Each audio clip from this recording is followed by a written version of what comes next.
Welcome to the Tax Awareness Show. My name is Shiliboy, Mr. Mzwanele Manyi. Please take us through your first impression from the budget speech by the Minister. No, thank you very much for the opportunity. So for us as MKP, we were very clear. It was a complete waste of 1 hour. We have not heard anything in that budget that was actually worth listening to. Firstly, for us, the entire budget framework, the entire fiscal policy is a 30-year-old dog of the IMF that is responsible for the structural unemployment that we have today. We're sitting here with 41% unemployment. We're sitting here with poverty. We're sitting here with NDP deadlines, all of them that have been missed. And we could keep doing the same thing year after year and hoping for a different result. This is pure insanity. So we are not impressed by anything. I mean, if you go to the details, number one, Mzwanele is almost like expressing anger by saying that because he didn't get his increase, his VAT increase, his cruel VAT increase, because he couldn't get his cruel VAT increase. Now it means the poor must pay the price for that. And the price for the poor is twofold. One, the foodstuff that were otherwise going to be zero rated is throwing a tantrum and saying, I'm removing all that zero rating. So it means the poor people will face inflationary prices on the most basics of the foodstuffs. That's what's going to happen firstly. Secondly, he has now said also, I'm going to increase the fuel levy. So in other words, the cost of transport will shoot up with the fuel levy having gone up. So indeed, this is an anti-poor budget. This is a budget for the elite. This is budget for the rich. What would you have expected from the budget that would have pleased you?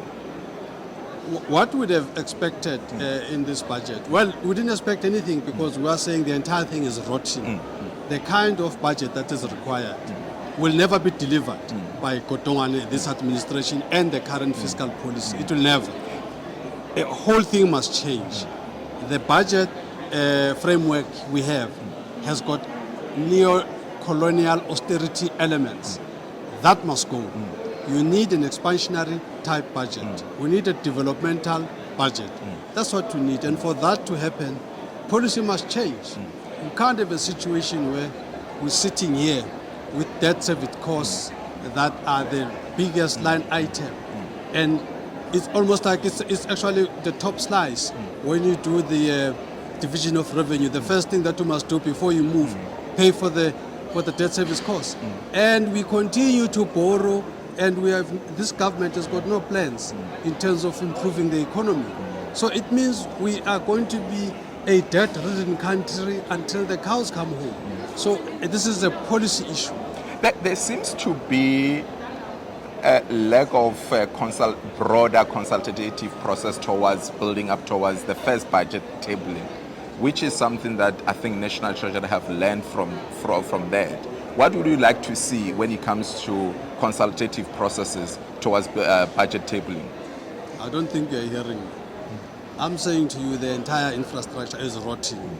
You are asking me how to tinker with it. You are asking me how to make the best of the nonsense.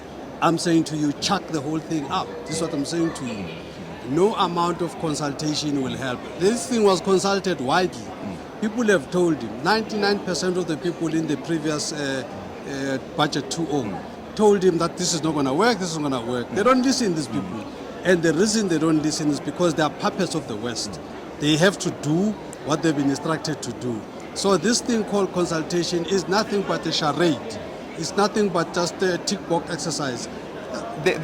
Building up towards this budget 3.0, there were other submissions that were done to National Treasury by other different political parties. From your political parties, what have you guys submitted to? It was a simple thing. Yeah. We tried to work within this rotten framework. We said to him, the little money that you have, give it to SARS. SARS is ready to go and rake out 800 billion. They are on record on this. We said, go to introduce 1% wealth tax. That will close the budget overnight. We said to him, increase the corporate tax. Corporates have been paying a very low tax under the guise of trying to create employment. They have not done either. So instead of carrying on with the 27%, increase that. Those were the definite sources of revenue.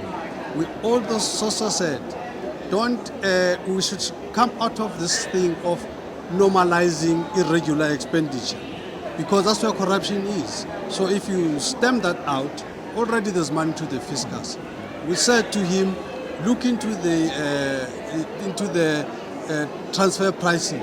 That's where the shenanigans of the base erosion, profit shifting are happening. We said, deal with that so that you don't have companies here that are under declaring their earnings so that they pay less tax. He did nothing of that. I mean, speaking of corruption, speaking of illicit flow of money, rather, SARS has been allocated extra 7.5 billion. Do you have confidence in SARS about collecting the debt collection that they are suggesting that they are predicting that they are going to be collecting about between 20 to 50 billion per year in the next 3 years? What's your confidence on SARS? No, we have confidence in SARS. SARS has been doing pretty well and all that. So we don't know the final details and the conditions and the tranches and all of that. So we don't know that detail as yet.